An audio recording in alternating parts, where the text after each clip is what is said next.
Welcome to Margin Notes from the Central Church of Christ in Paducah, Kentucky. We're glad that you joined us for this first video as we go through the book of Leviticus.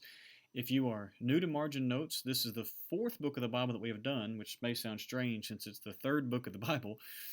But we have, so far in 2021, walked through the book of Genesis and the book of Exodus. And then just to give us a little bit of a break from the Old Testament, but also from very long books, in our last video, released in the month of November, we did one video on the very brief New Testament book of Philemon. And so that's why, even though Leviticus is the third book of the Bible, it's the fourth book in our series.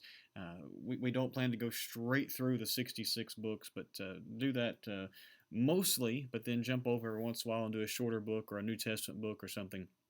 And so that's why this is where it is in the flow of the videos. If you've been watching these before, you know that what I'm getting ready to say, so you may just skip ahead a few seconds, I understand. We always say that these videos are meant to be for your consideration. I always recommend that you write down these notes in a notepad or maybe save them on your computer or something and study them and evaluate them for your own Bible, for your own Bible study. And if it's something you find helpful to add to your Bible, I hope that you will. But a lot of people tell me they keep them somewhere else or they reword them, and that's totally fine. My words are not inspired. God's words are inspired. And these are just meant to be some study helps that I have in the margins of my Bible, and that I'm adding to the margin of my Bible as I study as well. These come out of my previous study, but also I do restudy these books for myself, and then take some things I've learned and turn them into these videos as well. So hopefully, as the old-time preachers used to say, hopefully this is teaching from the overflow a little bit. A lot of people don't like the book of Leviticus. I understand that. It's a lot of tedious material. Some of it's a little bit stomach-churning in a way, with sacrifices and blood and mold and all kinds of things. But it is a powerful book when we really stop and think about the overall theme of the holiness of God and how we are to be holy as well. So with that in mind, we're going to go through the introductory material that we usually go through with these videos as we think about the beginning of a book. And these are things I like to have before the text of the Bible, the text in my Bible, I should say, and that is, who wrote it and to whom and when and those sorts of things. So the author of Leviticus is Moses. You have a reference there to Acts 2:22, where there's a New Testament reference to making that clear. But there is basically no argument for anyone else being the author of this third book of the Bible, even though it does not say, and Moses wrote Leviticus, but over and over. And the book starts with the Lord calling Moses and speaking to him, and then it starts with what God told Moses. And so there's no reason to question that Moses is the author of this third book of the Bible, just as he was for Genesis and Exodus, and will be for Numbers and Deuteronomy as well. It is, of course, being Leviticus, primarily to the Levites. That's the tribe that was the priestly tribe, but sometimes that title, that designation, can take away from the fact that a lot of this book was to the entire Israelite nation. Maybe it was to be delivered through the priests, but not everything in this book is for the priests only. And so if we just think, well, this was just for Old Testament priests, we've missed a lot of this book, or at least we've missed a lot of the emphasis of this book, as they were to at least teach what was here, if not some of it given directly to the people as well. When it was written, it's about 1450. Scholars will usually maybe say more like 1445 BC, somewhere in that range anyway. Obviously after the Exodus, not just after the book of Exodus, but after the Exodus of Exodus chapters 11 and 12. And one way we know that is you see there that the phrase on Mount Sinai, or at least something very similar to that, maybe at Mount Sinai, being on the translation you have, it's found 56 times this book. So it was written then. And most scholars will tell us that if you want to say how much time has elapsed in the book of Leviticus, it's basically none. Most will suggest maybe a month that it took for these instructions to be given and those sorts of things. But you're not dealing with years of events happening in this book. There are very few events in this book, and so not much time passes at all. And so the time was written is because this is a law book instead of an event book, a chronological, a chronology book. That's when it was written and why it was all basically penned in that one location while the people of Israel were still encamped at or around Mount Sinai. A couple of other introductory points, the purpose, and again, you can reword this, you can find different purposes. This is just what I have. The purpose of the book of Leviticus is to show how holiness would ensure God's continuing presence with his people. You may also just want to say the purpose of the book is be holy for I am holy. It's in this book, and that kind of summarizes it, but that's just kind of rewording that to make it more of a purpose statement instead of more of a command, to show how holiness would ensure God's continuing presence with his people. We'll probably have some more to say about this in, I believe, our second video on Leviticus, but that's one of the reasons why you have some of these laws about things like mold and stuff like that, gross stuff, is because they were meant to be holy all the time, not just when they came to offer sacrifices at the tabernacle. But holiness was to be a through and through thing, not just a partial thing or certain days of the year or anything like that. Obviously, the book of Leviticus is in the Old Testament, not the New Testament. Always just mark that. And then the period, and if you're not familiar with that, Brother Andy Kaiser many years ago wrote a book on the 14 periods of Bible history. This book he places in the wilderness wanderings. Obviously, technically the wanderings hadn't started yet because they hadn't, pardon the grammar, but they hadn't not gone into Canaan yet. But they are in the wilderness preparing to go in the promised land, and so that's why it's here, even though they hadn't been rejected from going into the promised land just yet. So with that, let's think about a couple of key words. And you see there are a couple of forms of the words. To me, the key word is holy or holiness. Forms of that are found a bunch of times in this book. But also a related word or related concept, atonement, found in this book. In fact, forms of the word atonement are found in the book of Leviticus more than they're found in the rest of the Old Testament put together. So there's almost no way to miss that is a huge part of this book. But those concepts, holiness, atonement, are very closely related and make up a big part of this book. So with that, let's think about some notes from the text itself. I have here before Leviticus 1:1. You may just want to put it right at the start. I'm reading from the English Standard Version, but in our English Bibles, the ESV begins the book this way: "The Lord called to Moses and spoke to him." I'm told by those who know the Hebrew language, and I don't, that the first word of the text in Hebrew is actually a conjunction.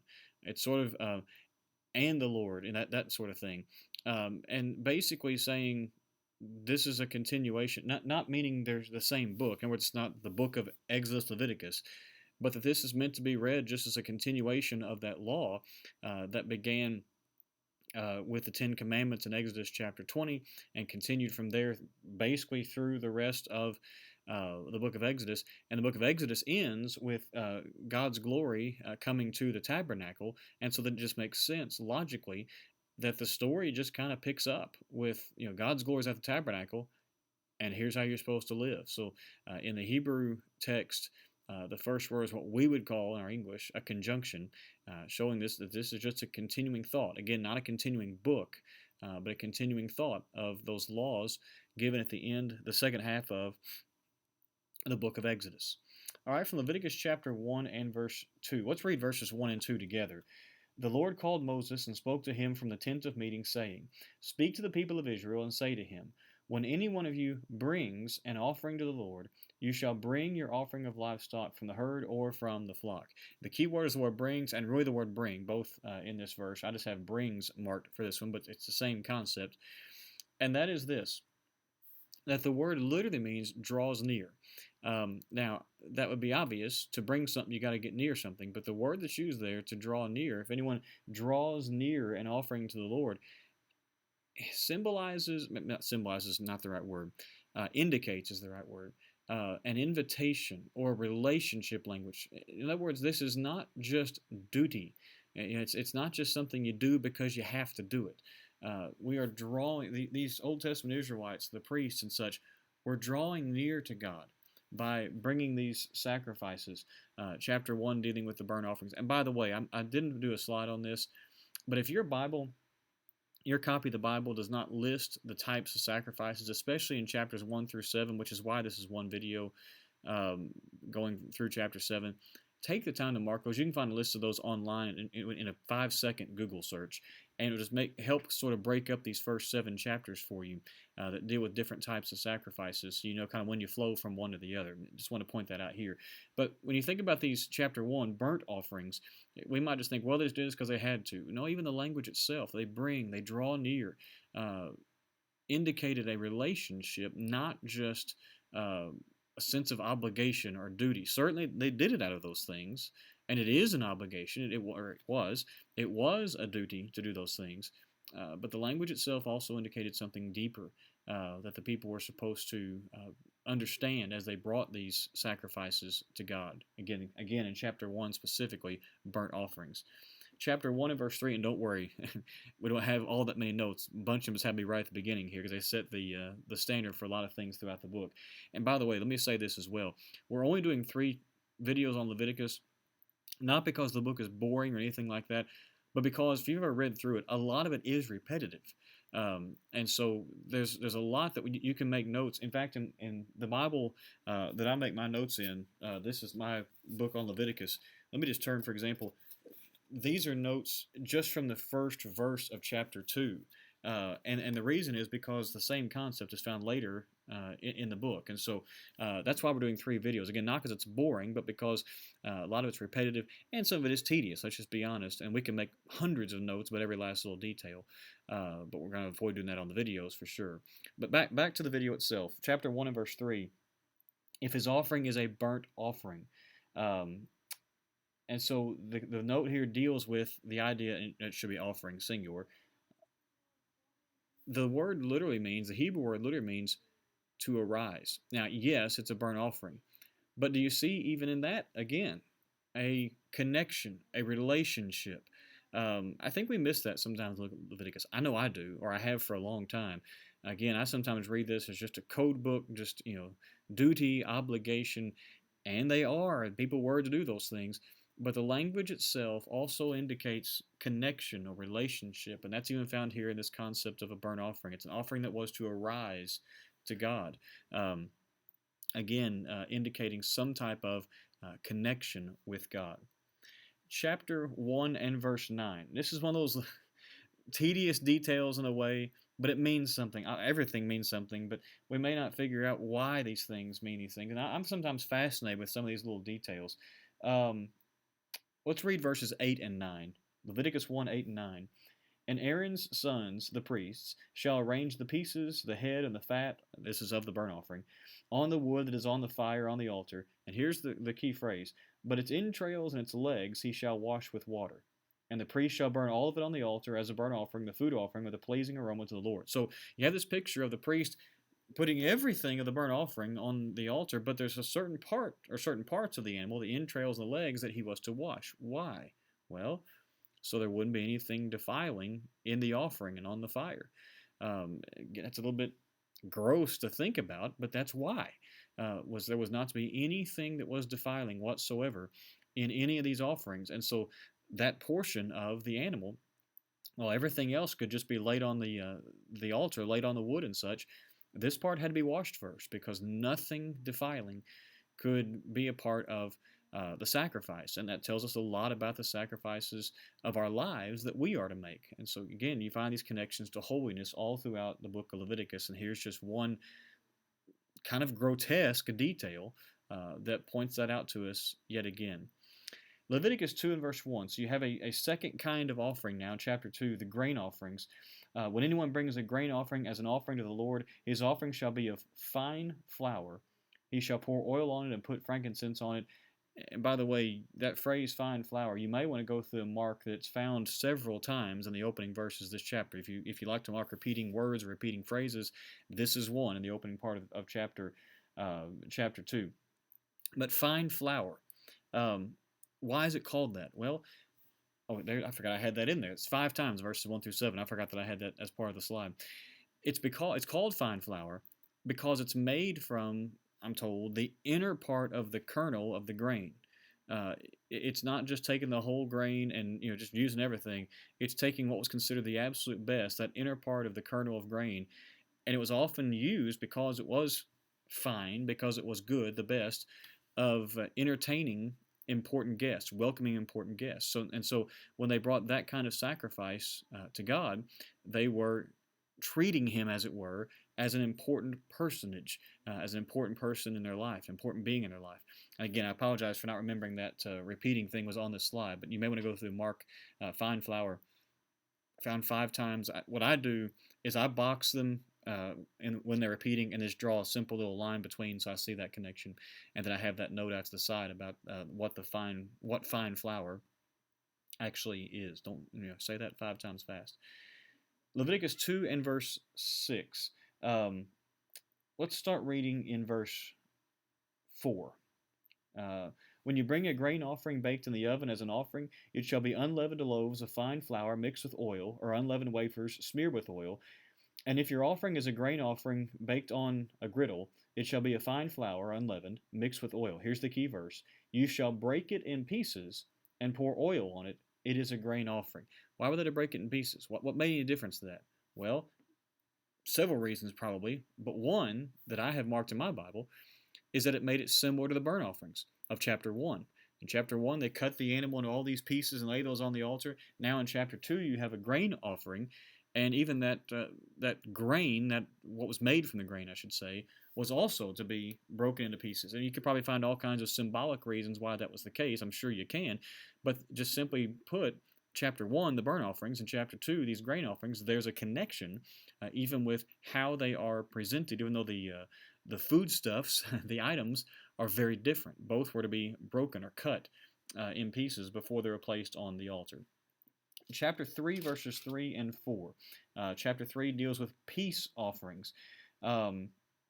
Verse 3 beginning, and from the sacrifice of the peace offering as a food offering to the Lord, he shall offer the fat covering the entrails, and all the fat that is on the entrails, and the 2 kidneys with the fat that is on them at the loins, and the long lobe of the liver that he shall remove from the kidneys. So, 3 or 4 times those verses you've got the word fat. But the key is not the repeating, although it's there. Of course, you can mark it if you wanted.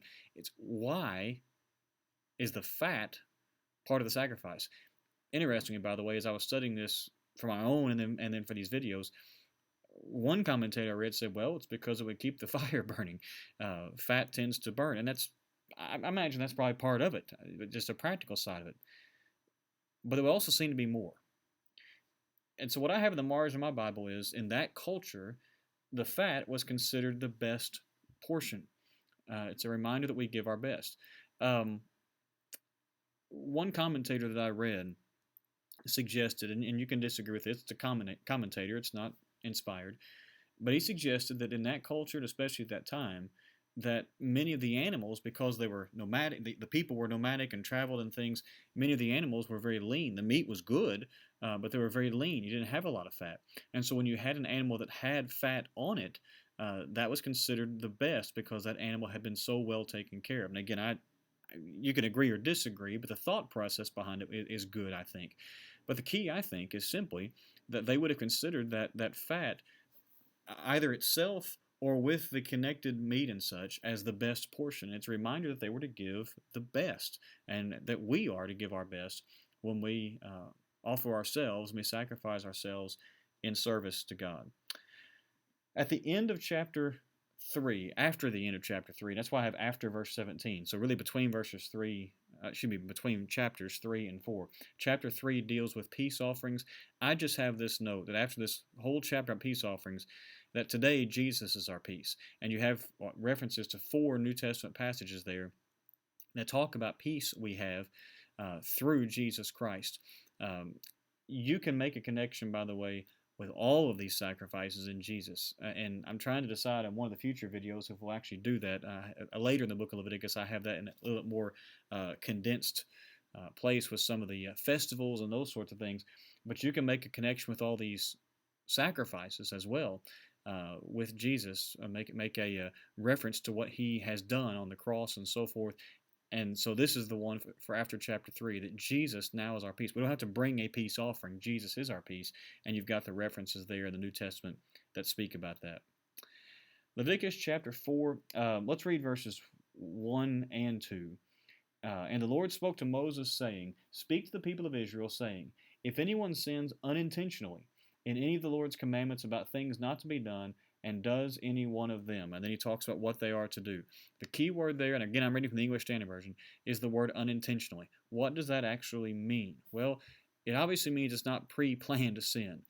It's a sin we just wander into out of weakness. If they sinned because they just forgot, or they accidentally did something, they had sinned, but they hadn't woken up that morning and connived some kind of, horrible scheme to commit an awful sin against God. They just wandered into it because people sometimes are weak. Okay, people all the time are weak, and they realize that, and they want to make correction for that.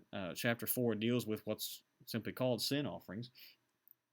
This is for that, where I realize just in my weakness, I said something I shouldn't have. I had a thought I shouldn't have had. I treated someone poorly. Whatever it is, out of weakness, this is what they were to do, or how they were to deal with that under the Old Testament law. So it's unintentional, not pre-planned sins.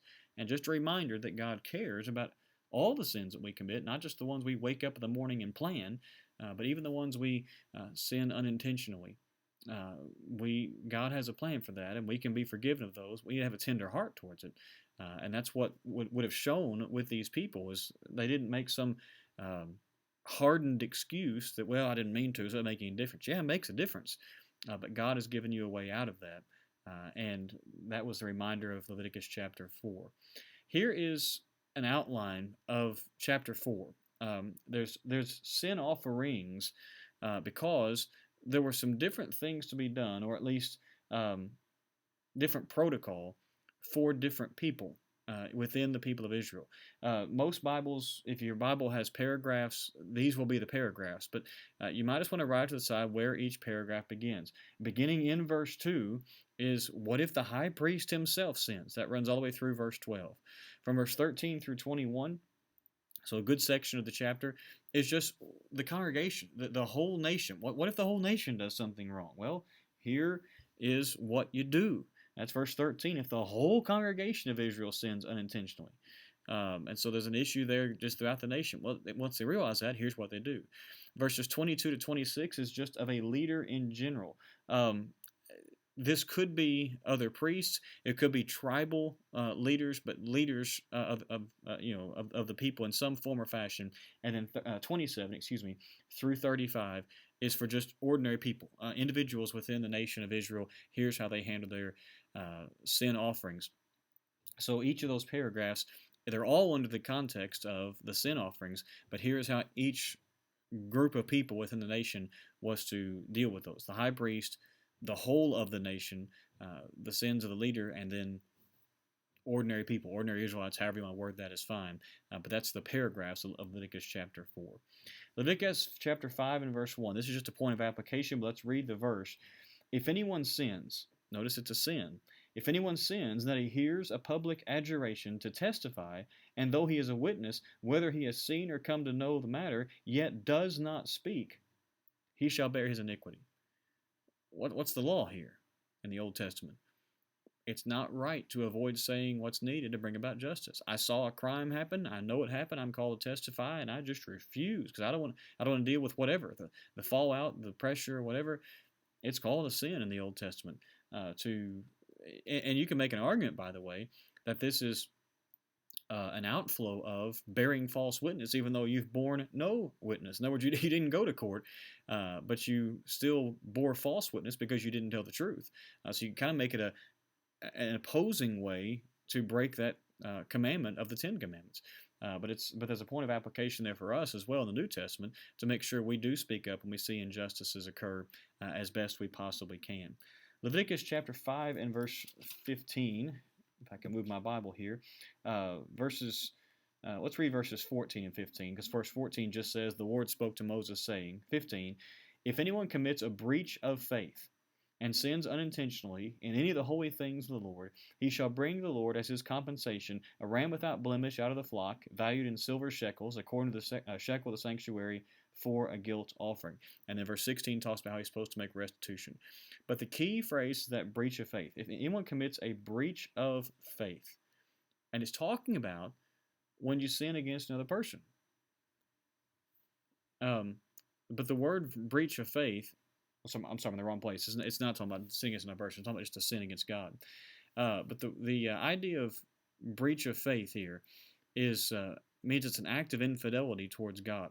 It's a word that was only used of those who were believers, and so sin is a breach of faith. It's infidelity towards God.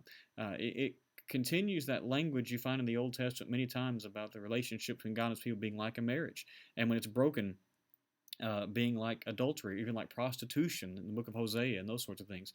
So even this little phrase is a continuation of that picture between God and the nation of Israel. This is the slide I was thinking about with the sinning against another person. Leviticus chapter 6 and verse 2, the Lord spoke to Moses saying, if anyone sins and commits a breach of faith against the Lord by deceiving his neighbor in a matter of deposit or security, or through robbery, or if he has opposed his neighbor, and goes on sins, but listing sins. But the key here is if someone sins against another person, it is against the Lord. I don't just sin against somebody else. When I sin against somebody else, I am, by definition, sinning against the Lord. That's why you have, again, commits a breach of faith against the Lord by deceiving his neighbor. I didn't just deceive my neighbor, sin against my neighbor. I sinned against God. And it's important for us to remember in how we treat one another. That's an Old Testament law, but the concept is certainly a New Testament concept as well. Before Leviticus 6:8, this is one of those places where in the Old Testament, this is a terrible chapter break, in my opinion. The chapters were not inspired. In other words, the numbers of them weren't. This is a terrible chapter break. Because from chapter 6 and verse 8 all the way through chapter 7, which is 38 verses long. So you got a section here that's, what, about 50-something verses, 51 verses long. Basically repeat the same sacrifices as chapters 1 through 5 in a condensed way. In other words, it's kind of a Cliff's Notes. You've got the longer, here's what you do, and now let's give kind of the review sheet for about 50 verses of what to do. And probably it's just meant to be as a reminder to the priest. Here's kind of the post-it note version of what we said for 5.5 chapters or 5 1/3 chapters of all these different sacrifices. That's why, as we said, these videos might be a little shorter because a lot of this is repetitive. This is one of the case of that. From 6:8 through 7:38, you can make all kinds of notes, but you probably made a bunch of them already in chapters 1 through 5 because you're repeating, in many ways, the same sacrifices again. Leviticus 6 and verse 16. If I can get my Bible on the right page here. Speaking of when sacrifices are brought to the priest, and the rest of the sacrifice, Aaron and his sons shall eat. It shall be eaten unleavened in a holy place. In the court of the tent of meeting they shall eat it. That one concept of the priests getting their food, their grain, from these sacrifices is the basis of the Levites not having land when they go into the land of Canaan. You see a map of where the 12 tribes settled. You don't have Levi, and the reason is they lived in certain cities, and they got their food much of their food from the sacrifices. They didn't have to have fields and things to the same extent as the other tribes did because these provisions were given to them through the sacrifices, through the offerings that were brought to them under the Old Testament law. The last note we have in this video comes from near the very end of Leviticus chapter 7. And a right thigh you shall give to the priest as a contribution from the sacrifice of your peace offerings. The priest was to get the right thigh. Why that part? Well, because it was considered the choicest meat. The fat was considered the best portion, but as far as the meat to be eaten, the right thigh was considered the choicest meat, and so the priest was allowed to have that. And you have a reference there to 1 Samuel 9 that seems to indicate the same thing, dealing with this being the choicest. So the priest got the best as far as the meat to eat. They were well taken care of, is basically the concept here. By the people, and really by God, by making this provision in the law. So there you go, several notes on the first 7 chapters of the book of Leviticus, as well as the introduction. We hope this has helped you as you think about this book. Lord willing, in a couple of weeks, we'll be back with some notes from chapters 8 through 16, and then we'll close out 2021, Lord willing, in a couple more weeks beyond that with the final few chapters of the book of Leviticus. We hope this is encouraging your Bible study. I enjoyed doing these, and I hope you enjoy learning from them as well. If they help you anyway, we appreciate you if you would subscribe to our Facebook page or our YouTube channel. Either one or both would be helpful. We release these on both platforms, and hopefully they help you in your study of God's Word. As always, we hope these videos were encouragement to you to read the Bible, study the Bible, and live the Bible. Thanks for watching.